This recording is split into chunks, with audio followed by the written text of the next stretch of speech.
ang mga kwento ng pag-ibig, kwento ng buhay, at kwento ng pag-asa dito sa Barangay Love Stories. Love Stories. Ang mga aksyon na hindi pinag-iisipang mabuti ay nagresulta ng ating pagsisisi sa huli. Kaya nga huwag tayong maging pabigla-bigla sa mga pagpapasya. At pag-isipan natin ito ng husto. Ikaw, kabarangay, pabigla-bigla ka ba magdesisyon? Dear Papa Dudut, dala ng sitwasyon na hindi natin inaasahan at emosyon na hindi mapigilan kaya tayo nakagagawa ng mga desisyon na pabigla-bigla.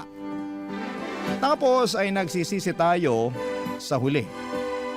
Pero ika nga tao lang, nagkakamali at nadadapa rin. Ang mahalaga ay marunong tayong tumayo, magpatuloy at magpunas ng mga luha.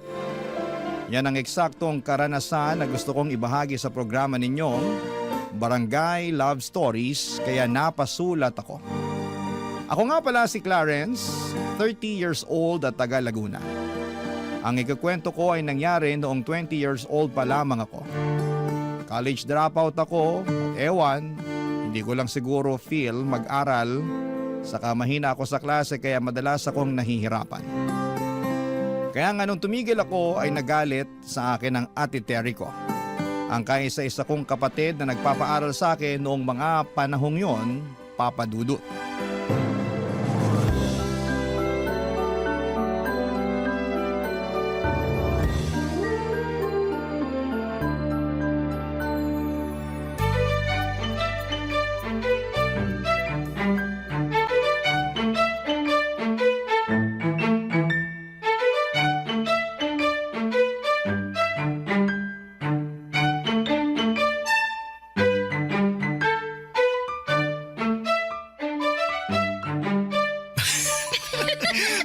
Baby naman nakikiliti ako. Susibilbil pala ang kiliti mo, ha? Now I know. Uy, ano ba? Tama na. Anong tama na? Aliw ako pag tumatawa ka eh. Kaya lalo pa kitang kikilitiin. Makahagikik ka naman dyan, Clarence. Ang saya-saya mo pa. Ate, nandiyan ka na pala. Magandang tanghali po, ate. Sino naman yung babaeng yan? Si Emily, ate, girlfriend ko. Girlfriend? Kailan pa naging kayo? Kaninang umaga lang po. Kasasagot ko lang po kay Clarence. Hindi kasi ako tinigilan nitong kapatid niyo eh. Sobrang kulit kaya pinagbigyan ko na. Ay, wow. Baby ko naman Huwag mo na sabihin kay ate. Ay, wow ulit. Sa harap ko pa talaga kayo naglandian, ano? Pasensya na po Hindi lang namin mapigilan eh. Di ba?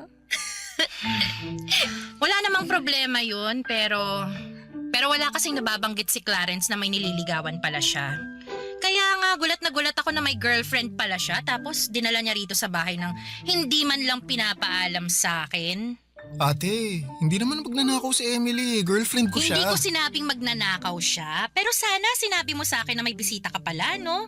Baka nakakalimutan mo, bahay ko to. Hindi ko naman nakakalimutan at di ko rin naman inaangkin, kaya huwag kang magtaray ng ganyan. At bakit hindi? May karapatan naman ako. Nako, wag na po kayong mag-away. Hindi kasi maganda sa magkapatid yun. Ineng, wala akong pakialam sa opinion mo. Wala ka namang alam kung bakit ako nagkakaganito. Yang kasing Clarence na yan ang may kasalanan. Ibis na unahin ang pag-aaral, mas inuna pa talaga ang paghahanap ng karelasyon.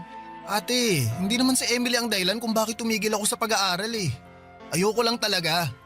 Feeling ko di ko kaya yung college. Ang sabihin mo, wala ka lang tiyaga. Dami-daming kaedad mo dyan ang gustong mag-aral, pero ikaw yung may tsansa kaso binabaliwala mo lang. Sayang naman yung binayad ko sa tuition mo ng mga nagdaang semestre. Di ka naman pala magpapatuloy sa pag-aaral. Ayan ka na naman Anong ginawa ko sa'yo? Nanunumbat ka. Dami mo sinasabi na para bang pinalalabas mo sa harap ni Emily kung gaano ka walang silbi. Bakit? Hindi ba? Siyempre hindi. Badip ka naman ate. Pinapahiya mo ako sa girlfriend ko. Ikaw ang nagpahiya sa sarili mo? Ang tanda-tanda mo na pero wala kang kadala-dala? Kung umasta ka, daing mo pa yung musmus na kailangan ng gabay ng magulang? Hala, grabe ka naman sa mga sinabi mo. Ang OA mo masyado. OA na kung OA pero nagsasabi lang ako ng totoo. Excuse me lang po Medyo umiinit na yata rito eh. May aircon ba kayo? Mukha ba kaming may aircon? At kung meron naman, tingin mo ipapagamit ko sa'yo? Ay, grabe naman siya. Buti pa Emily, alis na lang tayo dito sa bahay. Doon na lang tayo sa mall magpalamig. Ay nakakainis kasi dito eh. Buti pa nga. Tara na, baby ko.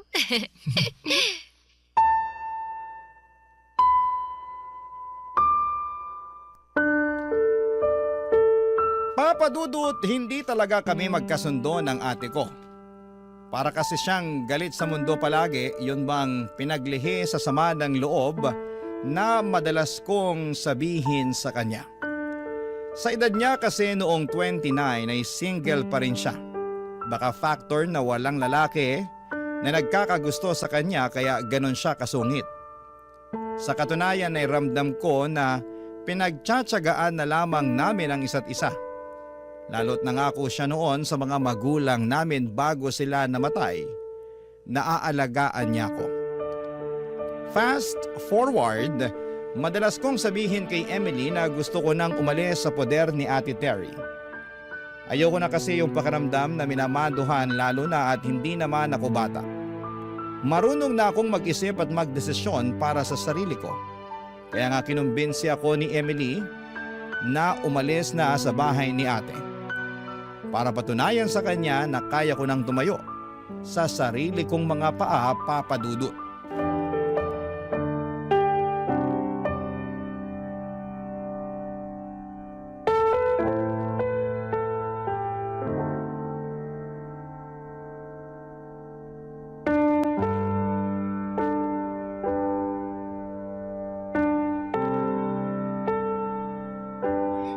Alam mo ate, mabuti pa alis na ako dito sa bahay mo para hindi mo na ako mabubungangaan. Kung hindi ka nabibingi sa sarili mong boses, pues ako binging-bingi na. At saan ka naman pupunta? May matutuluyan ka ba pag alis mo rito? Bakit parang bigla ka yatang nag-aalala sa akin? Nag-iba na ba ang ihip ng hangin? Curious lang ako kasi ang lakas ng loob mo na umalis dito, wala ka namang trabaho. Baka mamaya makita na lang kitang namamalimos dyan sa kalye. Grabe ka talaga sa akin, no? Yun naman kasi ang totoo. Porke wala pa akong trabaho at asa lang sa'yo, ganyan mo na ako pagsalitaan? Anong klaseng ate ka kung ganun? At ikaw, anong klaseng kapatid ka?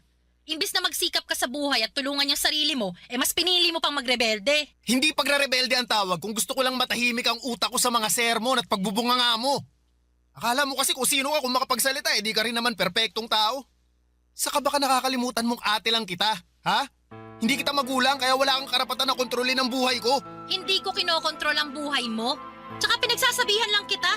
Kung hindi mo kayang tanggapin yun, mabuti pa nga na umalis ka na sa pamamahay ko at matuto ng buhay sa labas. Tingnan natin kung hindi ka mahirapan. Gusto mo talaga na mahirapan ako, no? Hindi ko gusto, pero mahirap naman talaga ang buhay Hindi mo alam yun kasi nga ang alam mo lang magpasarap dito sa bahay natin, magbulakbol sa pag-aaral at makipaglandian dyan sa girlfriend mo. Inggit ka lang kasi ako may girlfriend. Samantalang ikaw walang nagkakagusto sa'yo. Alam mo, tingin ko, di ka na magkakaasawi kasi napakasungit mo. Para kang pinagli sa sama ng loob tapos lagi ka pang nakaangil. Pabibilang ko lang yata sa mga daliri ko nang humiti at naging masaya ka eh. Hayaan mo, pag alis mo rito, mapapadalas ng pagngiti at pagiging masaya ko. Grabe ka talaga. Buti pa si Emily may paki sa akin. Baka naaawa lang sa iyong girlfriend mo na yun Anong naaawa? Mahal ako ni Emily. At gusto niya na maging maayos ako kaya nga tinutulungan niya ako para matupad ko na yung matagal ko ng plano. Na umalis dito sa bahay mo. Ayoko na kasi talaga na makasama ka. Di umalis ka! Aalis talaga ako, hindi mo ako mapipigilan. Wow ha? Sino may sabi sa'yo na balak kitang pigilan? Gusto mo ihatid pa kita sa sakayan Ang sama talaga ng ugali mo. Ginusto mo yan, pangatawanan mo. Pangangatawanan ko talaga. Simula sa araw na to, hindi mo na ako makikita. Papa Dudut, ang daming sinabi ni Auntie Terry pero lahat ng yun ay pumasok lamang sa kaliwa at lumabas din sa kanang tenga ko. Wala na akong pakialam sa kanya dahil desidido na akong magkaroon ng sariling buhay kaya nga malaki ang pasasalamat ko kay Emily dahil inalalayan at tinulungan niya akong maisakatuparan ang bagay na yon. Masasabi ko na sa aming dalawa si Emily talagang mas malakas ang loob na gawin ang mga bagay-bagay. Bago ako umalis sa poder ni Ate Terry ay tinulungan na niya akong maghanap ng maupahang apartment. At nakahanap naman kami noong pasok sa budget kaya masayang masaya ako. Tapos niyaya ko si Emily na lumipat doon para magkasama na kaming dalawa. Hindi na kami mapaghihiwalay ni Ate Terry, Papa Dudut. At wala na ring maninita sa amin. Barangay Love Stories. Barangay Love Stories. Papa Dudu, tuluyan ko na ngang pinutol ang koneksyon ko kay Ate Terry. Hindi ko na siya tinatawagan o tinitext kahit minsan ay nangungumusta siya. Blinako na rin siya sa Facebook at gusto ko na lang magsimula ng buhay na hindi siya kasama kaya nag-focus na lamang ako sa paghahanap ng trabaho. Para meron kaming pambayad sa renta ni Emily. Dahil unemployed pa ako, siya ang nag-aabono ng advance at deposit ng apartment na tinuluyan namin at nangako ako na papalitan na lamang yon. Hindi nagtagal ay nakapasok ako sa isang canteen bilang all-around dishwasher, service crew at minsan ay cook. Saktuhan ng sweldo at hindi pa nga umabot ng minimum. Kaya naman nahirapan akong makapag-ipon ng pera. May trabaho naman si Emily bilang call center agent dahil mataas ang kinikita niya kesa sa akin. Siya ang gumagastos sa aming dalawa hanggang sa nagreklamo na siya. Tapos ay nabuntis ko pa siya kaya lalong nagkanda leche-leche ang lahat, Papa Dudut.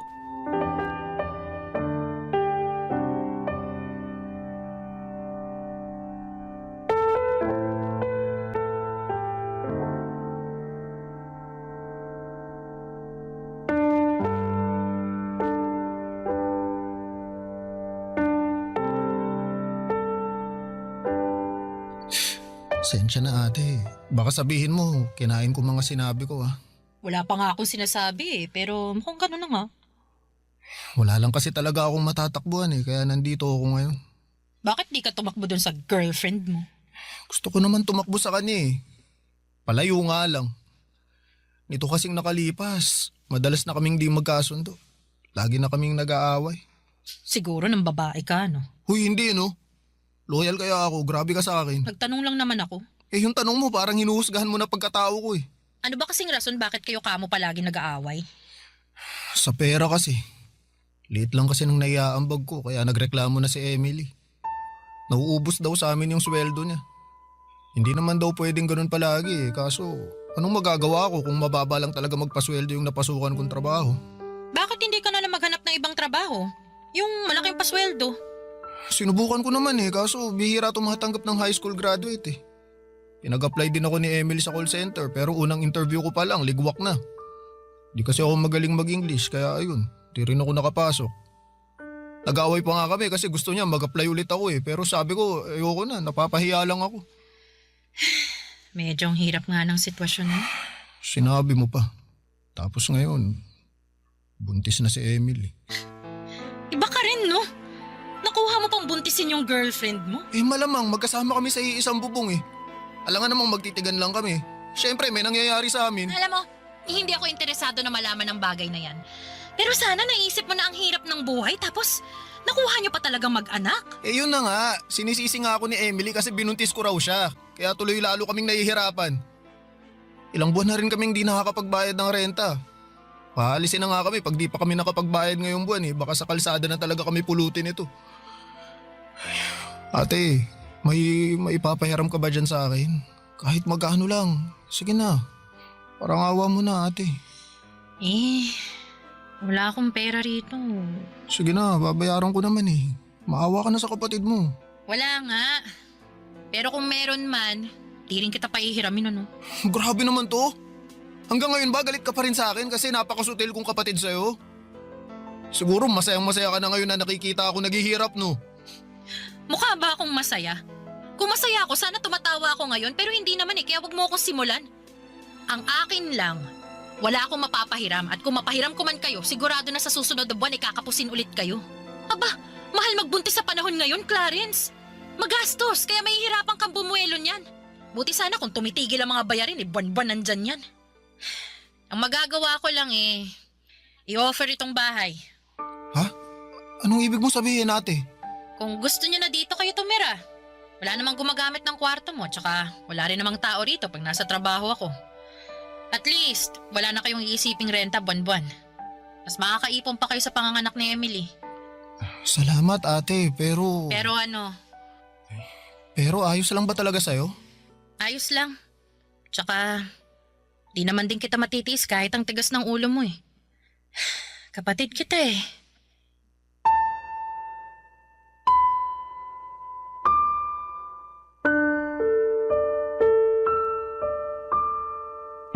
Papadudot, kinain ko talaga ang mga sinabi ko nung umalis ako sa poder ni Ate Terry nang makiusap nga ako sa kanya. Natulungan kami ni Emily. Kaya nga kahit hiyang-hiya ako sa kanya ay tinis ko ang sermon niya sa akin dahil may punto naman ang mga sinabi niya. Pagkatapos ay tinulungan naman niya kami nang alokin niya kaming bumalik na sa bahay niya upang doon na manirahan. Noong sinabi ko kay Emily ang alok ni Ate Terry ay hindi siya natuwa kesyo akala ko raw ba ay gusto ko nang makaalis sa poder ng ate ko ganito ganyan. Pero dahil nga gipit na kami noon at wala nang maibayad sa nirerentahan namin at ayaw na rin naman niyang maglabas ng pera plus buntis pa nga siya ay wala na ring nagawa si Emily kundi ang pumayag na bumalik sa poder ni ate. Kaya lang, papadudot, simula noon, palagi na kaming nag-aaway.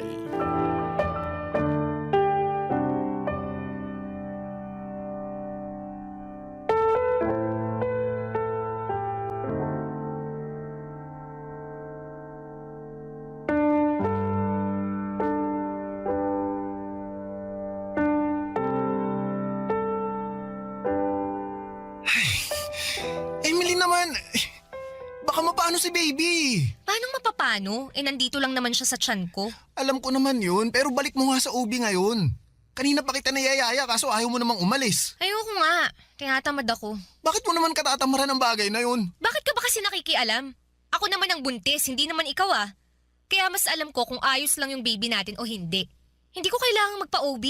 Gastos lang yan. Para ka namang ano eh. Ano? Sige, sabihin mo. Hindi na ba talaga matatahimik ang bahay na to? Simula nung dumating kayo rito araw-araw na lang kayo nag-aaway. Mahiya naman kayo sa akin, oh. At bakit naman ako mahihiya sa'yo? Sino ka ba? Anong sinabi mo? Huy! Emily, ano ba yung pinagsasasabi mo kay ate? Kakayamot kasi tong ate mo eh. Sabat ng sabat, hindi naman kasali sa usapan. Bastos naman pala tong babaeng to eh. Clarence, pagsabihan mo yan dahil papatulang ko yan kahit buntis yan. Sige, hindi rin kita aatrasan. O ano, halika, sabunutan tayo. Ano naman ikaw? Teka! Pwede ba? Kumalma muna kayo! Paano kakalmay napakagaganyang kinakasama mo? Bastos! Walang modo! Baka nakakalimutan nyo sinong mas matanda rito, ha? Wala kaming nakakalimutan, no? Nakakainis ka lang talaga. At ako pa talaga nakakainis? Hiyang-hiya naman ako sa'yo. Pasensya ka na ate ha, hindi lang alam ni Emily ang sinasabi At niya. ako pa talaga ang walang alam dito, ha? O sige, magkampihan kayo. Pagtulungan niyo ako.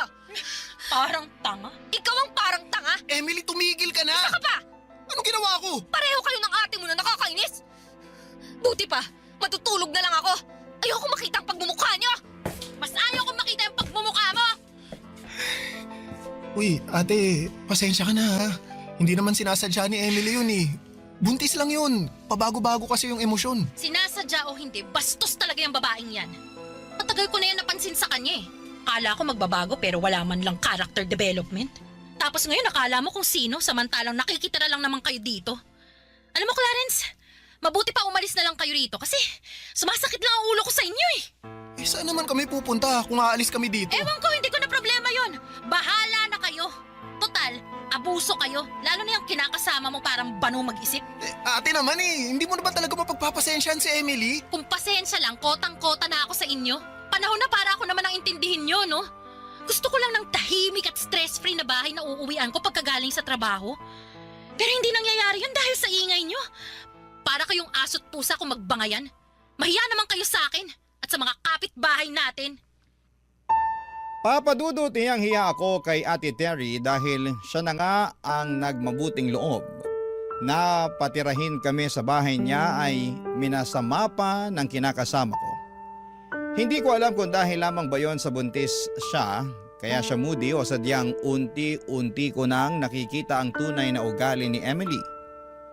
Kaya nga para wala ng gulo ay nag-decide na lamang kaming umalis sa bahay ni Ate Terry makalipas ang 1 buwan na paninirahan doon.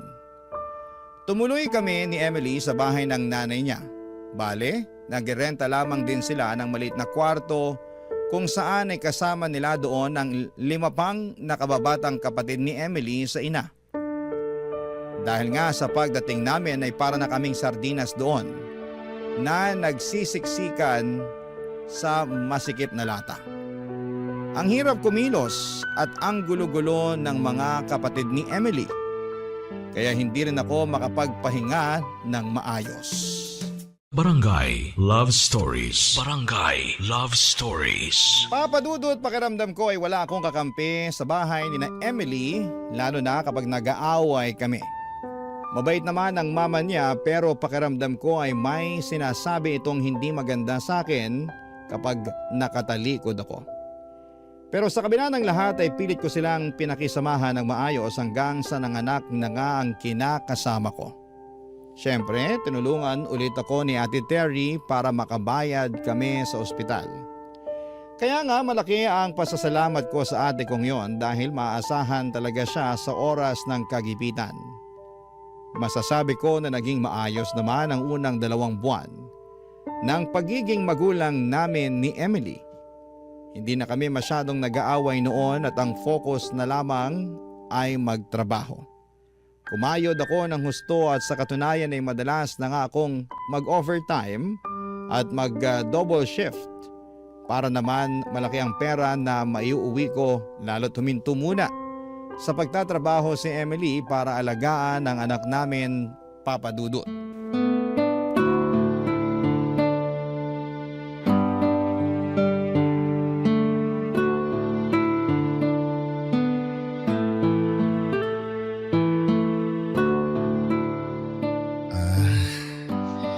Ito na pala yung sahod ko, Emily. Akin na. Kompleto ba to? Oo naman. Sige ha, bilangin ko. Huh? Ito na yun? Ha? Bingi ka ba o ano? Kako, ito na yung ipinagmamalaki mong sweldo? Oo, yan na yun. Ang kaunti lang naman na ito. Sigurado ka na wala kang kinupit ha? Grabe ka naman. Naniniguro lang. Nag-expect kasi ako na malaki-laking sweldo eh. Kasi halos dun ka na tumira sa pinagtatrabahuhan mo. Pero magkano lang naman yung nadagdag? Ayos ka rin, no? Imbis na magpasalamat ka sa akin, ganyan pa mga salitaan mo. Nakakawalang gana tuloy. Hoy, wala kang karapatang mawala ng gana. Dahil paano didede itong anak mo? Paano ako makakabili ng diaper niya? Sige nga. Baka nakakalimutan mong pamilyado ka na. Tapos hihiritan mo ako ng ganyan. Wala akong nakakalimutan. Pero hindi mo ba ako kayang pasalamatan man lang sa ginagawa ko para sa pamilya natin? Eh bakit kita pasasalamatan? Eh responsibilidad mo yan. Inanakan mo ako kaya kargo mo kami ng anak natin. Lalo ngayon na hindi ako nakakapagtrabaho.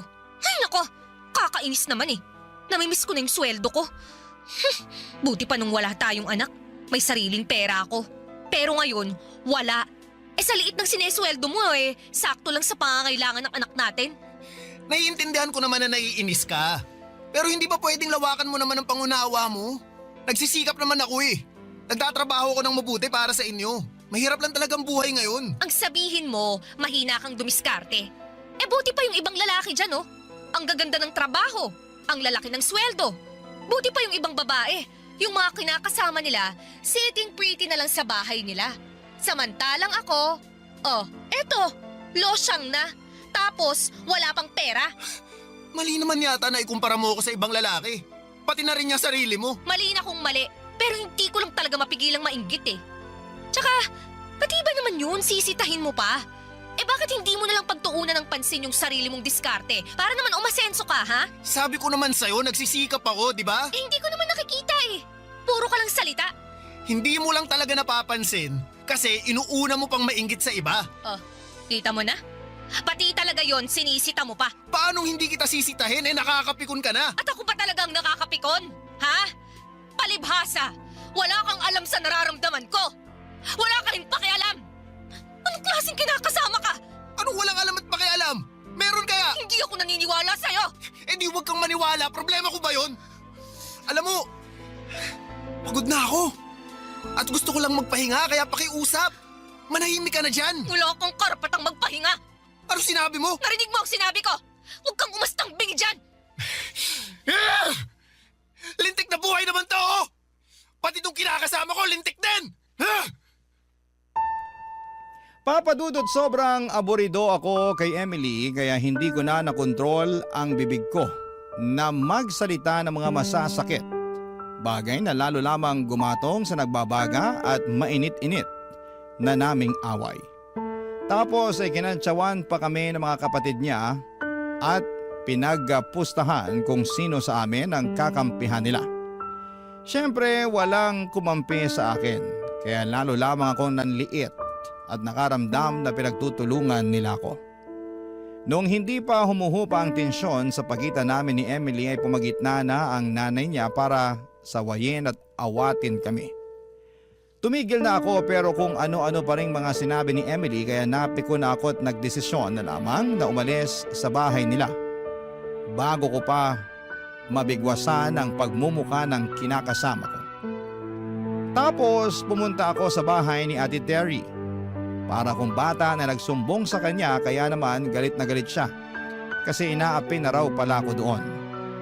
Gusto niya sanang sumugod kina Emily para raw sa bunutan ng kinakasama ko kesyo wala siyang pakialam kung hindi pa nagtatagal simula ng mga anak ito. Pero inawat ko na lamang si ate at pinakiusapan na pabayaan na lamang niya akong magpahinga sa bahay niya.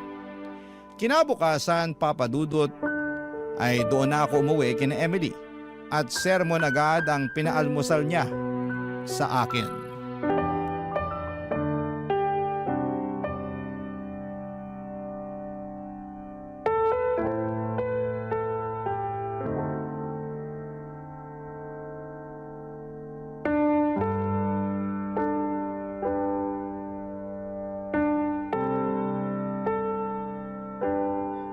Emily, ano ba? Ano ba?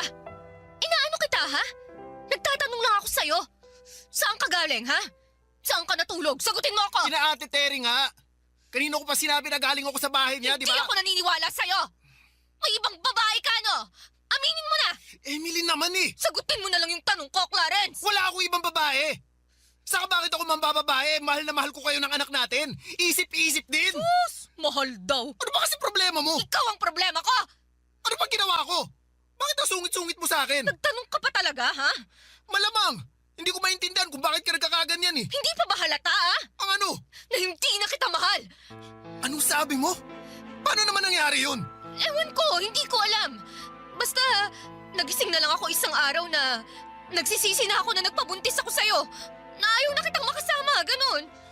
Imposible naman yun. Posible yun. Maniwala ka. Siguro ikaw talaga yung may iba, no? Aminin mo na. Ha? Wala ah. Bakit naman ako maghahanap ng panibagong sakit ng ulo? Sige nga. Ewan ko sa'yo. Hindi ako malanding babae, no? Pero kung sakali man na magkagusto ulit ako sa iba, iiwasan ko na yung mga kagaya mo. Aaminin ko na naging uto-uto ako nun. Kasi masyado akong nadala sa matatamis mong salita at naawa ako sa mga drama mo. Pero alam mo, narealize ko na mas gusto ko pala ng lalaking mature mag-isip at kaya akong buhayin. Hindi kagaya mo. Ayun! Lumabas din ang totoo sa bibig mo mismo. Pero wala nga sabi akong lalaki. Tsaka bakit ako ang inaakusahan mo? Eh ikaw nga yung kung kani-kaninong bahay nakitulog kagabi. Tigas din ang bunbunan mo, no? Gusto mo tawagan pa natin si Ate Terry para itanong mo sa kanya mismo na andun ako sa bahay niya natulog kagabi? Ayoko nga. Bakit ko gagawin yun eh? Malay ko bang nagsabuatan kayong magkapatid? Siyempre pagtatakpan ka niya. Ah! Para ka talagang tangi! Ikaw ang parang tanga. Hindi mo ba talaga ako bibigyan ng katahimikan kahit konti lang? Manahimik ka muna kasi nakakapikon ka na eh! Ano naman kung nakakapikon ako? Ha? Oh, bakit? Anong gagawin mo sa akin? Sasaktan mo ako? Sira, hindi ako nananalit ng babae. Hindi raw. Pero sa tono mo parang papunta na dun eh. Grabe ka na sa akin, Clarence! Sobra-sobra nagpasakit ang ginagawa mo sa akin! Ano, wala akong ginagawa sa'yo. Napaka-OA mo, ha? Ako pa talaga ang OA! Oo, sino pa ba? Saka bakit ka nag-iiyak dyan? Mamaya isipin ng pamilya mo, sinaktan kita o ano, mapasama na naman ako. Masama na naman talaga ang tingin nila sa'yo! At kasalanan mo kung bakit ganon. Buti pa, alis na muna ulit ako. Malapit na akong masiraan ng ulo sa pamamahay na to eh.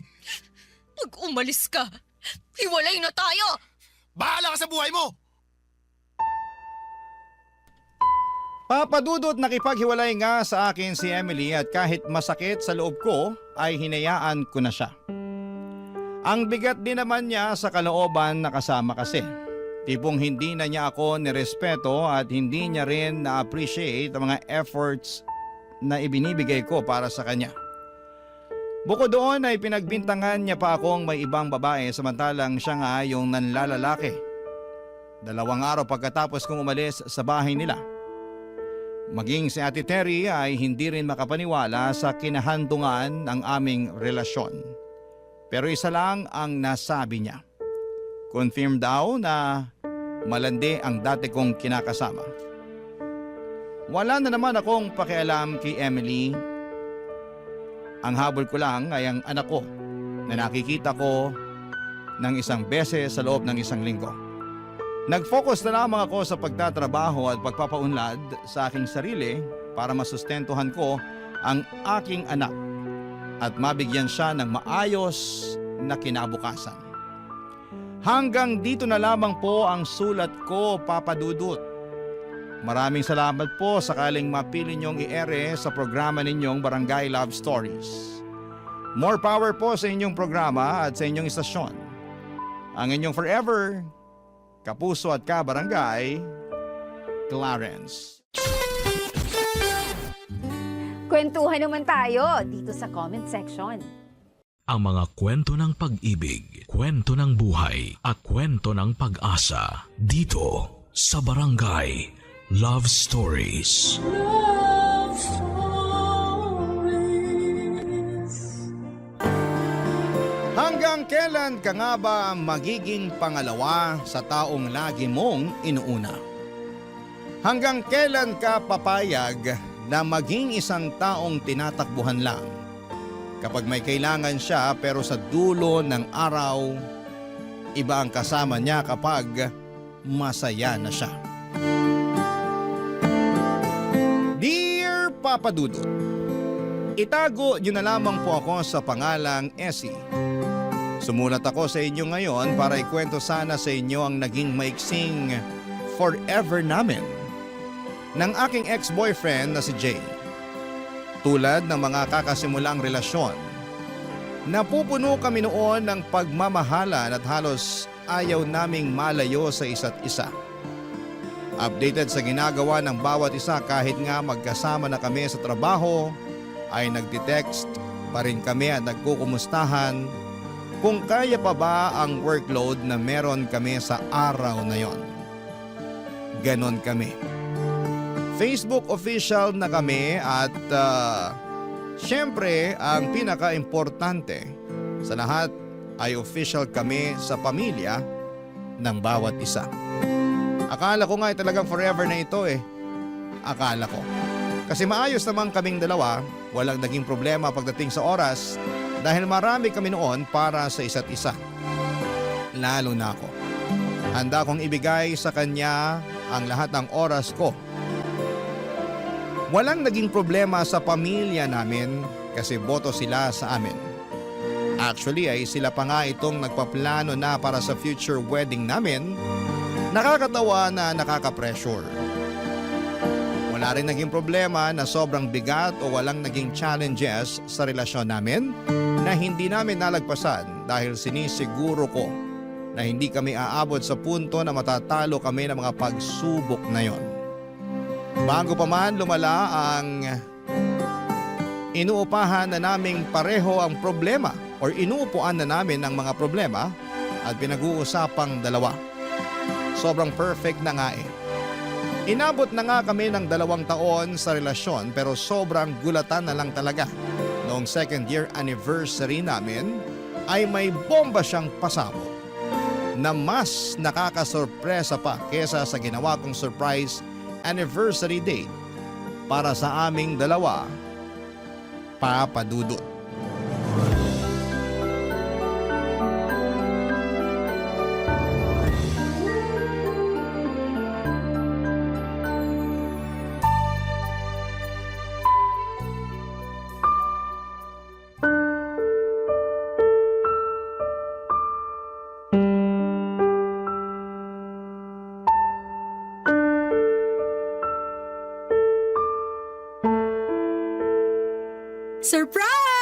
Happy anniversary, babe! Essie, sabi ko naman sa'yo. Alam ko sinabi mo na wala nang pa-surprise sa anniversary natin. Pero kasi hindi ako makatiis eh. Patawarin mo na lang ako. Essie, Wait lang, bago ka magalit dyan, tignan mo muna tong hinanda ko. break na tayo.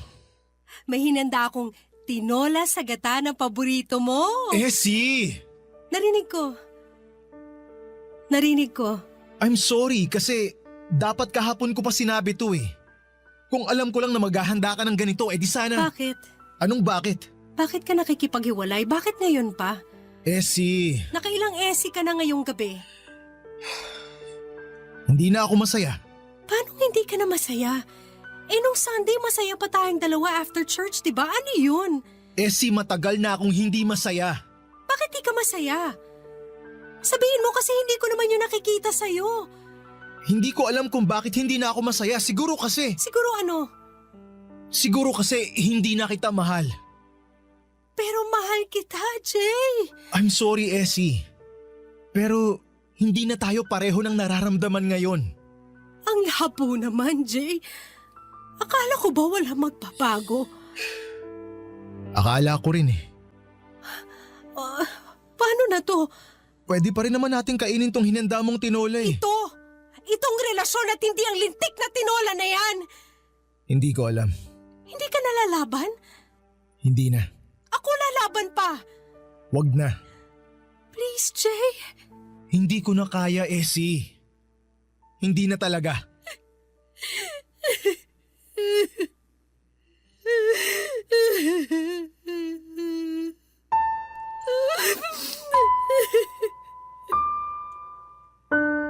Papadudot ako ang nasorpresa noong gabi ng anniversary namin ni Jay.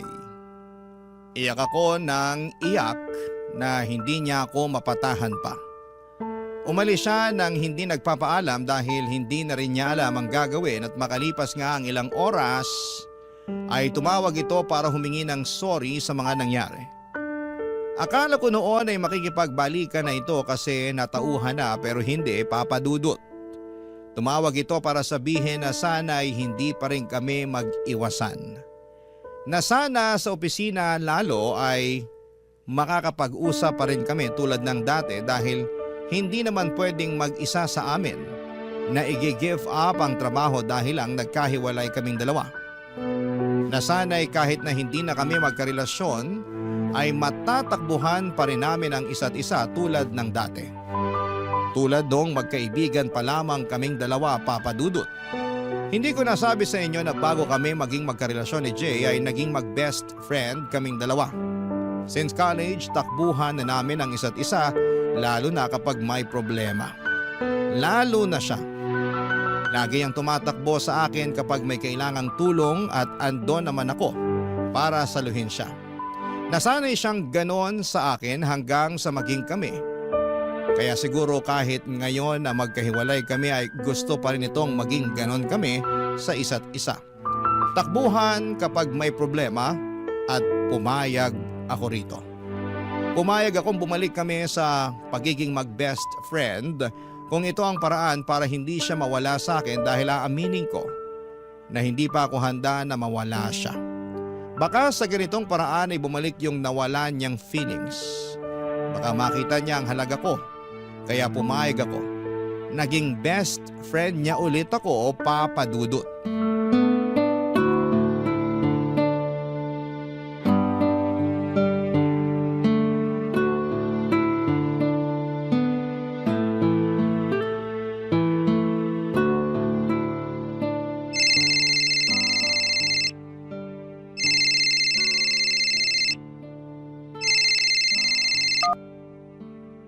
Hello.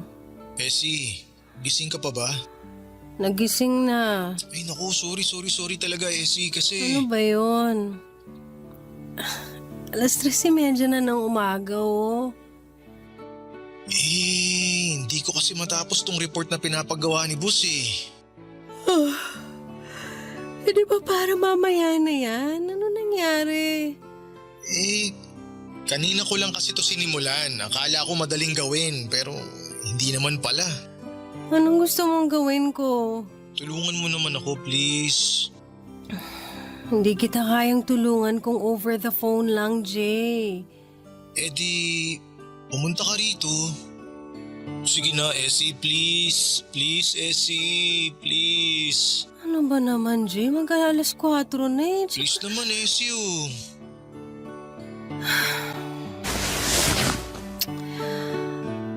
Okay. Bigyan mo ako ng 30 minutes. Pwedeng 20 minutes? Okay. Bigyan mo ako ng 20 minutes para mag-prepare. Ayun, thank you. Thank you, Essie. Sobrang thank you. Grabe, maaasahan talaga kita sa lahat. Ano pa nga bang silbi ko sa buhay mo, di ba? Ang laki kaya ng silbi mo. Ikaw ang savior ko eh. Araw-araw. Savior. Oh, bakit mo naman tinawanan yung sinabi ko? Hindi ko tinawanan. May naalala lang kasi ako. Hulaan ko. Nung college tayo, yan ang madalas kong sabihin sa'yo kapag ginagawa mo yung assignments ko, lalo na nung ginawa mo yung thesis ko. At marami pang iba. Ay, kaya nga thank you kasi kahit hindi na tayo, nandyan ka pa rin. Masasandalan, maaasahan. Best friend. Sabi naman sa'yo mas maganda na ganito tayo kaysa… Huwag mo na ituloy ang sasabihin mo para maibaba ko na tong phone at makapag-prepare na ako. Ay, oo nga pala. O paano? See you. See you.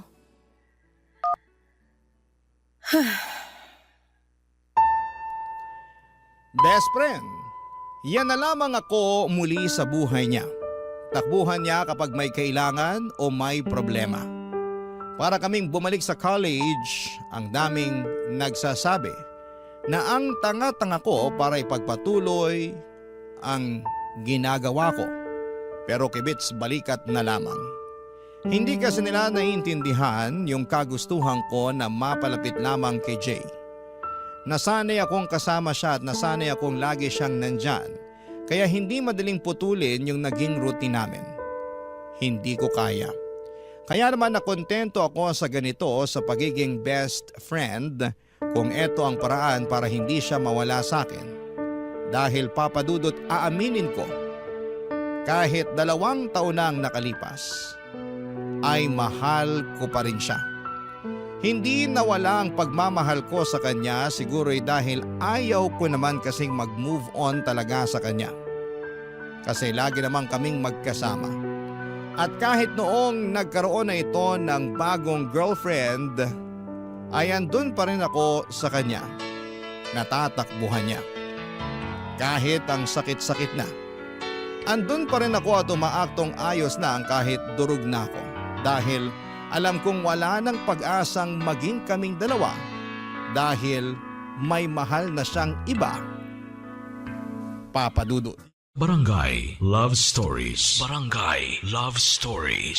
Papa Dudut, lumipas ang 5 taon at heto pa rin ako, katrabaho pa rin si Jay. Ginagawa pa rin ang lahat para sa kanya. Nagigising ng sobrang aga kahit sobrang dilim pa para lamang tulungan siya sa trabaho niya na hindi niya maintindihan o hindi niya magawa. Lumipas nga ang 5 taon at heto, nakakasama pa rin niya ako sa inuman kapag masama ang loob niya sa trabaho o kaya ay sa karelasyon niya. Lumipas nga ang 5 taon at heto, mahal ko pa rin siya. Wala pong nagbago. Mahal na mahal ko pa rin siya. Tanga na akong tanga pero hirap talaga akong kalimutan siya. Lalo na't lagi namang kaming magkasama. At dahil nangako ako sa kanya na hindi ako magbabago, na hindi ako iiwas at magiging mag-best friend pa rin kami. Kahit nga noong time na sinabi nito sa akin na engaged na sila ng kanyang girlfriend. Hindi pa rin ako umalis.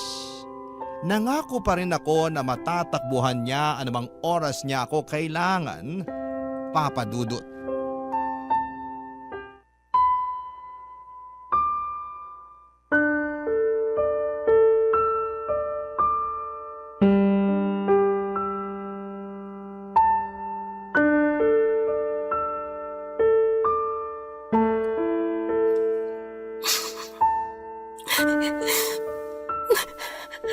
Oh, bakit ka umiiyak dyan? masaya. Masaya kasi ako para sa'yo. Masaya ka ba talaga? Tingnan mo nga, namumugto na yung mga mata mo kay iiyak dyan, oh. Hindi.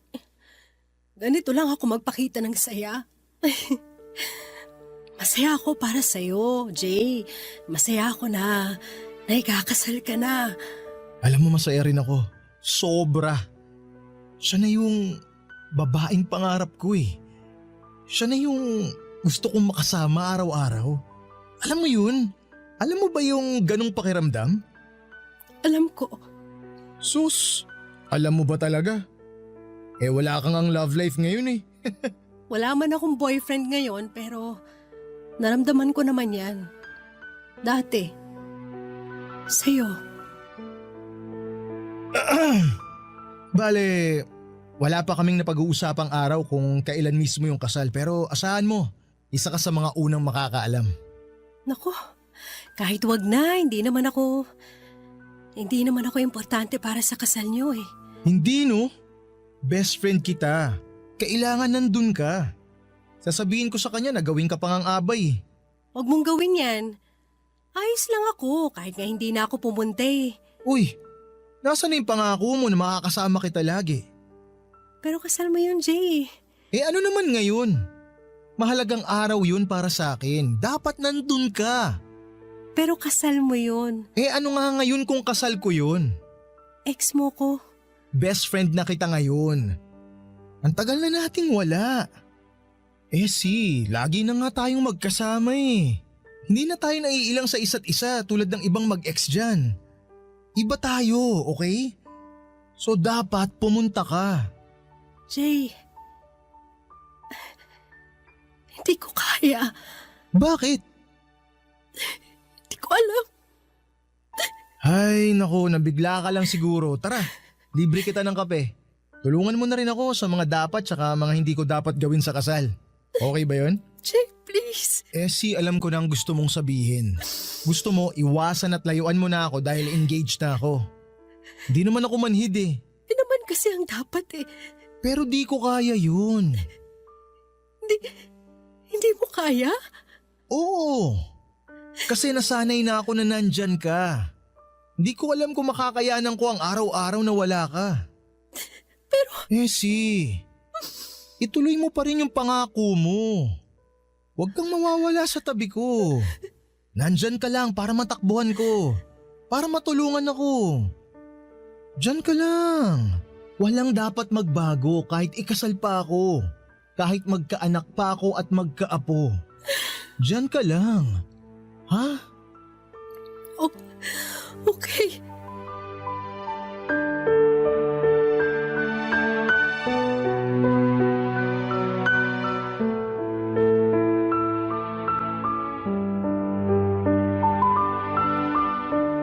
Yun na nga po ang pinakamasakit na pangakong kailangan kong panindigan. Durog na durog ako nung malaman kong ikakasal na siya. Parang biglang nawala na ako ng pag-asa na magiging kami pa.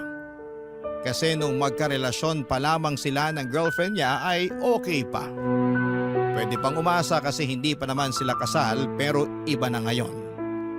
Engaged na sila at papunta na doon sa forever nila.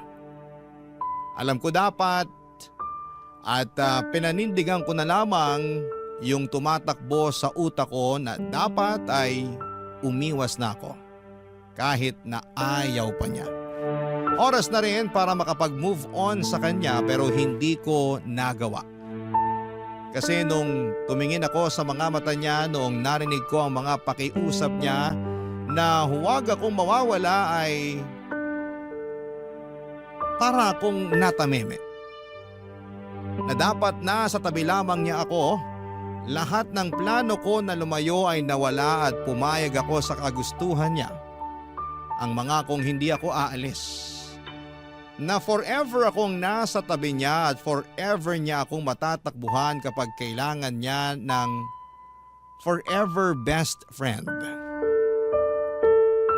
Hindi ko po alam, Papa Dudut, kung hanggang kailan ako masasanay sa ganito. Hindi ko alam kung makaka-move on na ba ako sa kanya at matatanggap na ang katotohanan na mag-best friend na lamang kaming dalawa.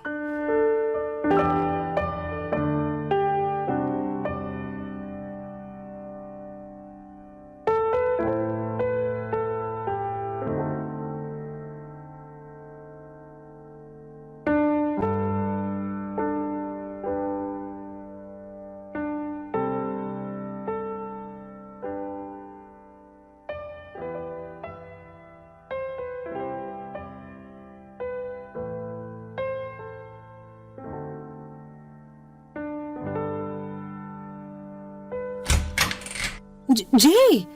Anong ginagawa mo rito? Essie, pwede bang dito muna ako?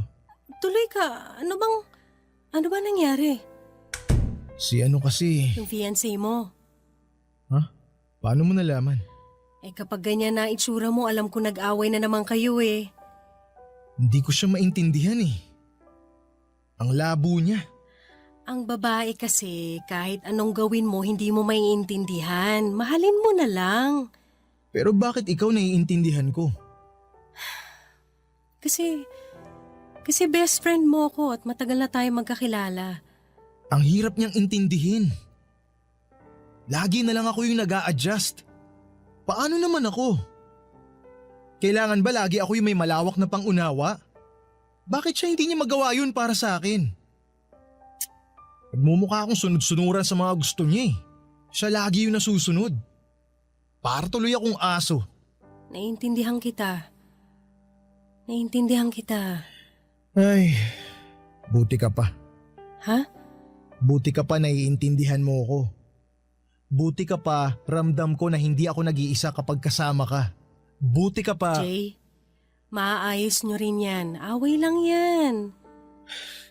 Pero paulit-ulit na lang kasi. Pag-usapan nyo lang, maayos din yan. Mabuti pa tara na lang dun sa sala at ipagtitimpla kita ng kape. Pag-usapan natin yan hanggang sa gumaan ang pakiramdam mo. Ay, salamat Essie ah. Paulit-ulit ka na lang sa pasasalamat dyan. Ayos lang, gano'n naman talaga eh. Paanong ganun? Ito na yung role ko sa buhay mo. Maging best friend mo. Takbuhan mo nga ako sa lahat, di ba? Di ko alam ang gagawin ko kapag wala ka. Kaya please Essie, huwag kang mawawala ah. Oo. Mag-promise ka. Kasi Essie, hindi ko makakayanan ng mag-isa. Kailangan kita. Kailangan kita, Essie. I know. Kape na? Yes, please. Thank you, Essie.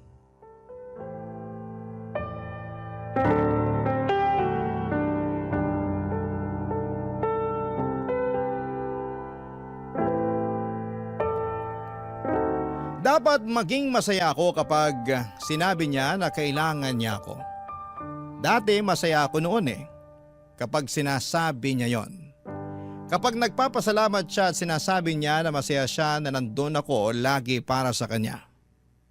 Na walang ibang babaeng kayang gumawa noon kahit pa nga ang GF niya. Hindi kayang gawin ang ginagawa ko. Pero ngayon, kapag naririnig ko ang pasasalamat niya sa akin, kapag napapakinggan ko na sinasabi niya na kailangan niya ako, na hindi niya kayang mawala ako ay parang nadudurog ako ng paunti-unti. Kasi alam ko na hanggang doon na lamang yon. Hanggang takbuhan lamang ako kapag may kailangan at problema siya. Hanggang doon lamang ako. Hanggang best friend lamang niya ako. Ikakasal na siya, mahal na mahal niya ang babaeng pakakasalan niya at alam ko, kahit ako pa ang takbuhan niya sa lahat ay hindi ako ang babaeng ihaharap niya sa altar. Ang hirap naman ng ganito, Papa Dudut. Sarili kong kwento, sarili kong love story. Pero hindi ako yung leading lady. Sa sarili kong love story ay best friend lamang ang role ko sa buhay ng lalaking pinakamamahal ko. Habang pinagmamasdan ko ang leading man ko na masaya sa pinili niyang leading lady. Sa sarili kong kwento. Barangay Love Stories. Barangay Love Stories. Papadudot, pakiramdam ko ay para akong kabit kay Jay. Pero isang kabit na ako lang ang nakakaalam. Yung pinupuntahan niya lagi kapag may problema sila ng fiancé niya at yon ang pinakaayaw ko sa lahat. Nang dahilan kung bakit siya lumalapit sa akin. Parang mas lalo niyang pinaparamdam sa akin na talagang wala na akong dapat pang asahan sa kanya. At ang pinakamasakit pa rito, Papa Dudut, ay wala akong lakas ng loob para sabihin sa kanya na nasasaktan ako sa ginagawa niyang paglapit at alam kong wala na akong karapatan na sabihin ito sa kanya. Dahil nangako ako na nandito lamang ako para sa kanya kahit sobrang sakit na. Sobrang sakit, Papa Dudut.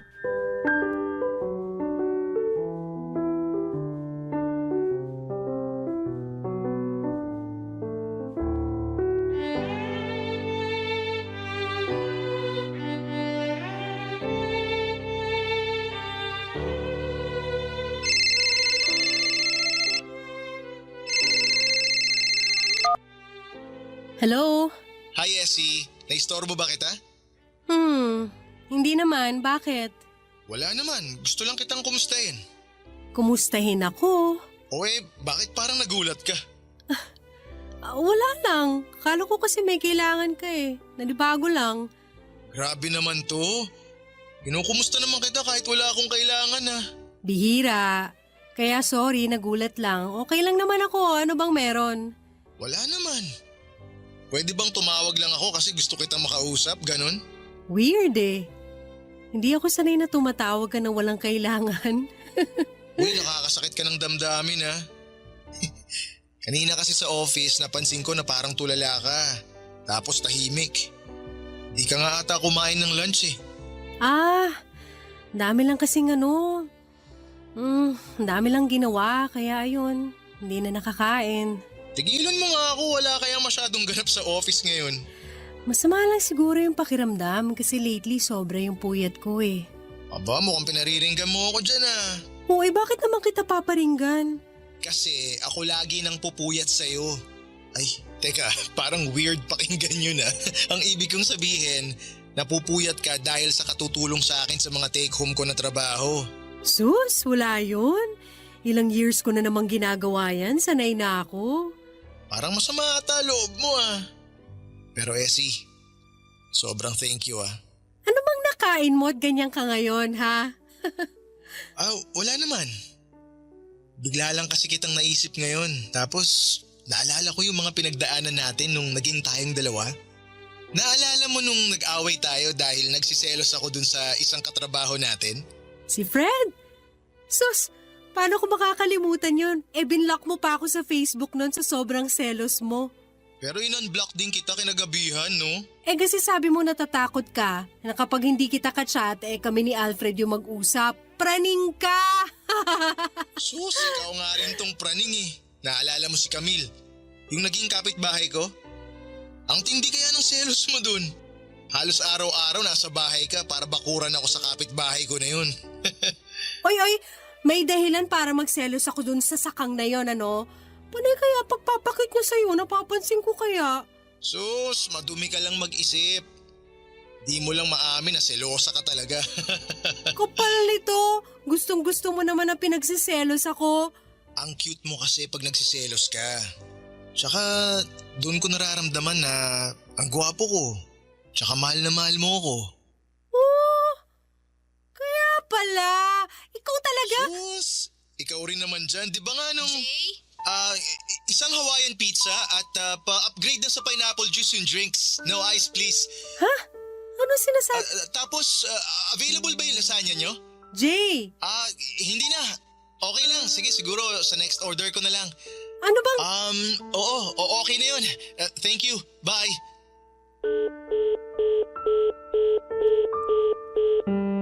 Hindi ko alam kung ano yung naging usapan namin yon ni Jay. Kung bakit bigla siyang tumawag at bigla naming pinag-usapan ang nakaraan namin. Aaminin ko na nakaramdam ako ng kaunting pag-asa. Baka kapag nagtuloy-tuloy ay baka maisip niyang mahal niya pa rin ako. Tuwang-tuwa ako noon habang pinag-uusapan ang nakaraan namin pero nung biglang dumating ang fiancé niya ay bigla siyang nagpanggap na tumatawag sa isang fast food para magpa-deliver ng pagkain at walang sabi-sabing pinatayan ako ng tawag noong papalapit na ang fiancé niya sa kanya. Sobrang mixed signal yon para sa akin. Ano ba talaga? Bakit siya biglang mangungumusta at magbabanggit ng nakaraan namin? Bakit siya biglang magiging sweet tapos bigla ay parang nililihim na niya ako sa kanyang fiancé na dati naman ay hindi niya ginagawa? May mali siya na ba yon sa kanya? Gusto kong pag-usapan namin kung ano ba yung nangyari sa amin pero pagkatapos noon ng pag-uusap namin yon ay umiwas na ito sa akin at hindi ako manhid para maramdaman yon. Pero sa tingin ko ay maganda na rin yon para maka-move on na rin po ako sa kanya. Baka yun ay hinihintay ko para tuluyan na siyang makalimutan kasi hindi ko kayang ako ang magsimulang umiwas sa kanya. Siguro inabot ng 2 linggo ang hindi namin pagkikibuan hanggang sa isang araw ay bigla na lamang itong pumunta sa bahay, Papa Dudut.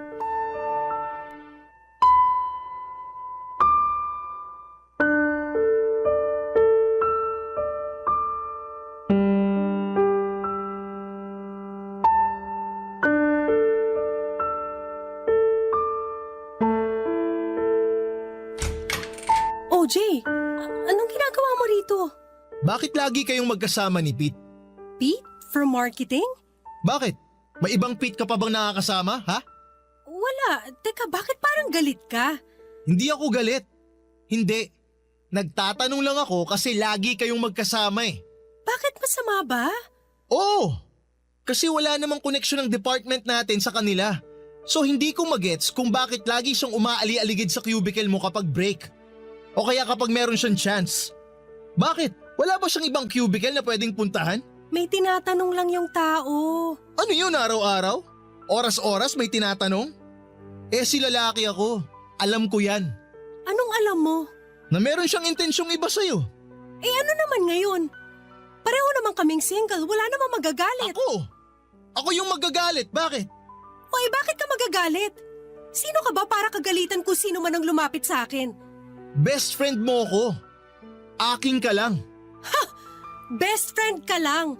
Yun lang. Ganon din ako sa'yo, best friend mo lang ako. Nangako ka na pwede kitang matakbuhan kahit na anong oras. Kapag kailangan kita, nandun ka. Pero hindi ko pinangako na ikaw lang ang pwedeng tumakbo sa akin kapag may kailangan. So ganun na lang yon. 2 kaming pwedeng lumapit sa'yo. 2 na kami, ganun. Wala na sa akin ang focus mo. Bakit kailangan mag-focus ako sa'yo? Sino ka ba? Best friend mo nga. Paulit-ulit naman tayo eh. Oo! Uulit-ulitin ko yan hanggang maintindihan mo na best friend ka lang at best friend lang ako at sana alam nating pareho ang limitasyon na yon. Yung Pete ang bigyan mo ng limitasyon dahil mas nauna ako sa'yo. Nauna ka pero tapos ka na, tandaan mo yan. Wala kang karapatan para pagbawalan ako na lumapit o lapitan ng mga tao kasi hindi mo ko pag-aari. Pero nangako ka. Nangako ka rin naman dati, di ba? Walang iwanan. Tayo lang forever. O asa na yon? Bakit? Ikaw lang ba may karapatang bumali ng pangako? Hindi mo naiintindihan yung punto ko eh. Ikaw ang hindi makaintindi sa sitwasyon natin at sa limitasyon natin, Jay, hindi ako. Limitasyon? Walang limitasyon sa atin. Dati siguro oo nung baliw na baliw ako sa'yo pero ngayon, bibigyan ko na ng limitasyon ng sarili ko sa'yo. Bakit? Dahil ba kay Pete? Dahil nakahanap ka na ng ibang matutulungan mo? Ng ibang mamahalin? Ha? Ganun na lang yon? Hindi dahil kay Pete. Dahil sa akin. Pagod na ako. Jay, pagod na ako. Pagod na ako na lagi mo na lang nilalapitan kapag may kailangan ka. Pero anong kapalit nun? Pag-atras ko sa pag-move on. Pagod na ako na maging okay na best friend mo na lang kasi hindi talaga siya okay. Masakit ng sobra. Ilang taon na kaya please lang. Hayaan mo naman ako maging masaya ulit.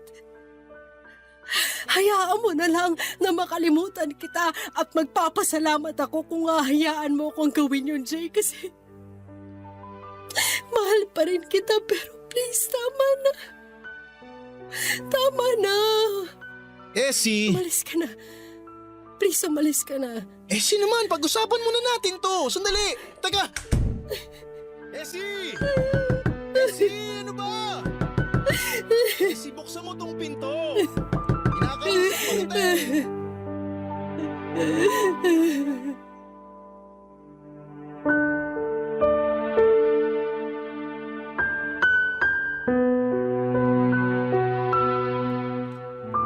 Sa unang pagkakataon ng buhay ko ay naramdaman kong malaya na ako. Naramdaman ko, Papa Dudut, na makakapagbukas na ako ng panibagong chapter ng buhay ko. Nawala na ang inaakala kong leading man ko. Sa unang pagkakataon ng buhay ko ay naramdaman ko na may ginawa rin akong tama para sa sarili ko naman. Sobrang sakit na tuluyang kunang pinutol ang koneksyon namin ni Jay. Pero alam kong mas kailangan ko ang sakit na yon para tuluyan kong maitulak ang sarili ko papunta sa tamang direksyon at sa tamang tao. Alam ko na habang nakadikit ako kay Jay ay nababawasan ang chance na mahanap ko ang totoong leading man ng buhay ko. Kaya ng gabing yon, sinabi ko sa kanya lahat-lahat ng mga tinago kong salita sa loob ng maraming taon. Tinapos ko ang chapter namin ang gabing yon. At hindi ako nagsisisi na ginawa ko yon dahil sa unang pagkakataon sa buhay ko. Nagkaroon ako, Papa Dudut, ng pag-asa na magiging masaya ulit ako. Sa unang pagkakataon ng buhay ko ay naramdaman ko na tama ang ginawa ko at alam ko ang kasunod nito ay saya na. Saya dahil ilang hakbang na lamang at makikilala ko na ang leading man ng buhay ko. Yung leading man ay tuturing akong leading lady sa kwento naming dalawa. Aabangan ko yon. At hindi ako mapapagod na humakbang patungo sa direksyon kung nasaan man siya. Papa Dudut, marami na akong sakit na dinanas sa nakaraang pahina ng buhay ko. Malit na bagay na lamang ang hahakbangin ko para makalaya. Ang inyong kapuso at kabarangay forever, Essie. Kwentuhan naman tayo dito sa comment section.